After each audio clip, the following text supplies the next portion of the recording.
Hey, you beautiful Buccaneers, Falcore here. So I hope you've all had a great time exploring the new areas that have come to Season 4. And there is a lot more than just surface value to this update. So let's dive in.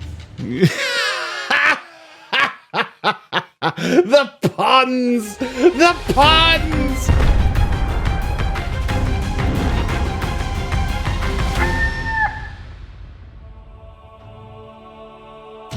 So amongst the coral, the loot, and the beautiful seascapes, this update also comes with extensive lore found in the form of journals scattered around all of the shrines. These journals are written by some very important lore characters. The mention of these names and the locations of where they are wrote are all very important, but that is something to dive into in a future video. Right now, I want to talk to you all about quite possibly the biggest lore reveal this game has ever had, the origin of the Whispering Plague.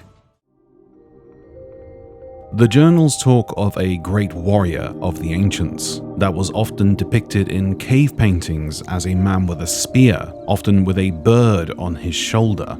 He was revered for his deeds as a great hunter, and his followers would often leave tribute to him. In fact, he was cherished so much that he found his place among the stars. But the warrior's story is also one of great sadness, for he had a forbidden love, a love that was also found amongst the stars. The Sea Queen, ruler of the merfolk, and her love was also returned to this great warrior. The love they had for one another was so strong that they wanted their bond to be forever. So the warrior, along with the help of the Sea Queen, set out to use the mystical mermaid gems to transform the warrior into a merfolk. The high priest of the ancients caught word of using these mystical gems for transformation, and it was this forced change in the balance of nature that the ancients guarded so loyally. The high priest lured the warrior onto an island and shot him with a poisoned dart.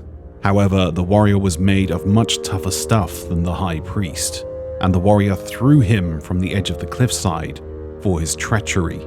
The warrior of the ancients and the Sea Queen of the merfolk eventually perfected their magic, and using the gems, the warrior of the ancients slowly became the Sea King, and side by side they were meant to rule the ocean deep.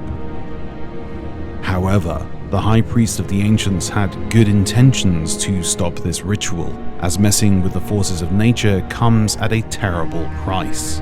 The shift in the natural balance set forth a curse upon the seas, a force only known as the Whispering Plague.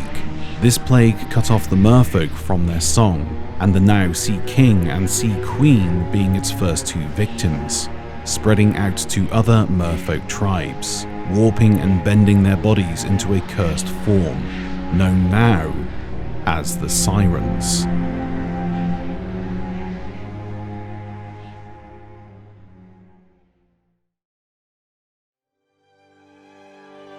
So the Whispering Plague wasn't a curse forced upon the merfolk by evil, it was a curse that was born from love. And not only did it curse the merfolk and warp their bodies, it also warped their minds. The now Siren King and Siren Queen also lost their memories up until this point. They had forgotten their dabbling with the forces of nature. They had forgotten about the transformation of the warrior into now a Siren King. All they were left with was the knowledge of the curse and the hate the land people had for them.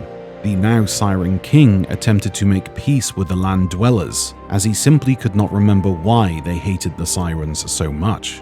And this is why they betrayed him, killed him, and using the same magic that transformed him, bound his soul away for all eternity.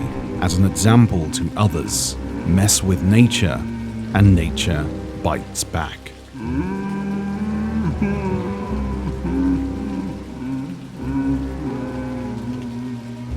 But maybe, just maybe, there is already a hero out there, you could say the warrior of our times, that has the power to reverse this curse and perhaps one day end the Whispering Plague for good.